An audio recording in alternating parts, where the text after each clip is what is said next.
इस वीडियो में जिस इंसान को तुमने देखा वह है ब्रूस ली। बहुत से लोगों को पता ही नहीं होगा कि ये फाइटर होने के साथ साथ एक एक्शन स्टार भी थे जिन्होंने बहुत सी मूवीज़ में काम किया। और सरप्राइज़ की बात तो ये है कि उस टाइम के कैमराज इनकी किक और पंच की स्पीड को मैच नहीं कर पाते थे, जिसकी वजह से उन्हें अपनी ओरिजिनल स्पीड से भी कम में एक्शन करना पड़ता था। जैसे कि शुरुआत की आपने इस वीडियो में देखा कि उन्होंने 1 इंच पंच से ही इस आदमी को 7 से 8 मीटर दूर फेंक दिया था। अब तुम सोच रहे होगे कि ये स्ट्रेंथ तो उनके जेनेटिक्स में ही थी, लेकिन ये अप्रोच गलत है। जैसे कि तुम देख सकते हो कि इनकी आइज़ की पावर ही -10 थी। उनके लिए तो बिना लेंस के अपोनेंट को देखना ही पॉसिबल नहीं था, लेकिन उन्होंने इसे ओवरकम किया अपनी रेगुलर प्रैक्टिस से, जिसके लिए ब्रूस ली कहते हैं कि I don't afraid a man who practised 10,000 kicks but the man who practised 1 kick 10,000 times. इसी टाइप से ब्रूस ली ने अपनी ट्रेनिंग और डाइट को डिज़ाइन किया है, जिससे उनकी मैक्सिमम स्ट्रेंथ बढ़े विद लीन मसल मास। आगे ऐसी वीडियोस को देखने के लिए तुम भी अपने स्ट्रेंथ से सब्सक्राइब के बटन को तोड़ दो। आज हम इनकी इसी डाइट के बारे में जानेंगे जिसको ब्रूस ली ने इतना स्ट्रॉन्ग बनाया। हम सुबह से लेकर पूरे दिन के मील्स को समझेंगे और उनके माइक्रोन्यूट्रिएंट्स और न्यूट्रिएंट्स के बारे में जानेंगे। मेनली ब्रूस ली का जन्म चाइना टाउन में हुआ था, जिसके बाद उनकी फैमिली सेंट फ्रांसिस्को शिफ्ट हो गई थी, इसलिए उनकी लगभग सारी डाइट एनिमल बेस्ड और चाइनीज़ फूड ही था। ब्रीफली इनके फूड चॉइसेस की बात करें तो ब्रूस ली शिम्प, चिकन, टोफू के साथ उसमें काफ़ी वेजिटेबल्स ऐड करके उसे एक बेहतरीन चाइनीज़ फूड बनाते थे। वे ज़्यादातर मॉडरेट कार्ब डाइट ही खाते थे, ना कि ज़्यादा फैट रिच या फिर ना ही कोई आर्टिफिशियल प्रोटीन पाउडर।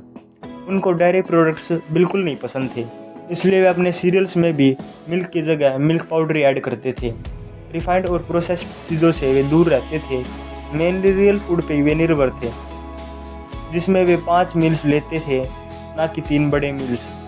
जहाँ पर वे सुबह फर्स्ट मील की शुरुआत करते थे एक काफ़ी वियर्ड कॉम्बिनेशन डिश के साथ, कोंजी, जिसमें होता है लीवर, राइस और एग्स। साथ में वे ऑरेंज जूस और टी भी लेते थे। इसके माइक्रोज की बात करें तो माइक्रो न्यूट्रिएंट्स और प्रोटीन के लिए वे लेते थे लीवर और एग्स, कार्ब्स के लिए थोड़े से राइस, साथ ही हनी टी जो होती है फुल ऑफ एंटीऑक्सीडेंट्स, जिससे वे पूरे दिन एनर्जेटिक रहते थे। इसके बाद वे लगभग 3 घंटे बाद लेते थे उनका नेचुरल प्रोटीन शेक, जिसकी रेसिपी में है मिल्क पाउडर, ग्रेन जर्म और लेसोटाइन, जो लीवर की फंक्शनिंग को अच्छा रखता है, और जिसमें बनाना, एग और पीनट बटर और साथ ही यीस्ट। और ये तैयार है आपका एलियन शेक। मेरी मानो तो भाई इसको कोई कंज्यूम मत करना, सब कुछ वापस ही बाहर आ जाएगा। इसको पीने के बाद ब्रूस ली चले जाते थे जिम में, जिसमें वे ये वर्कआउट करते थे। ये वर्कआउट रूटीन फॉलो करने के बाद तो आप सोच ही सकते हो उनकी थकान का लेवल। इसलिए इसके बाद उनको ज़रूरत होती थी हाई कार्ब मील की, जिसमें वे लेते थे डिफरेंट मीट, कभी चिकन या शिम्प, स्टीम्ड राइस और सैलेड, और साथ ही चाइनीज़ टी नेम ली चा या लाई ची, भाई पता नहीं क्या है, एडजस्ट कर लेना। इस मील के बाद वे चले जाते थे अपने मार्शल आर्ट ट्रेनिंग के लिए। अब वे पीते थे कैरेट प्लस एप्पल जूस। उनके ज़्यादातर डाइट में वे कच्ची सब्जियां ही खाते थे। वे जानते थे उनको बॉयल करने से उनमें से एंजाइम ख़त्म हो जाते हैं।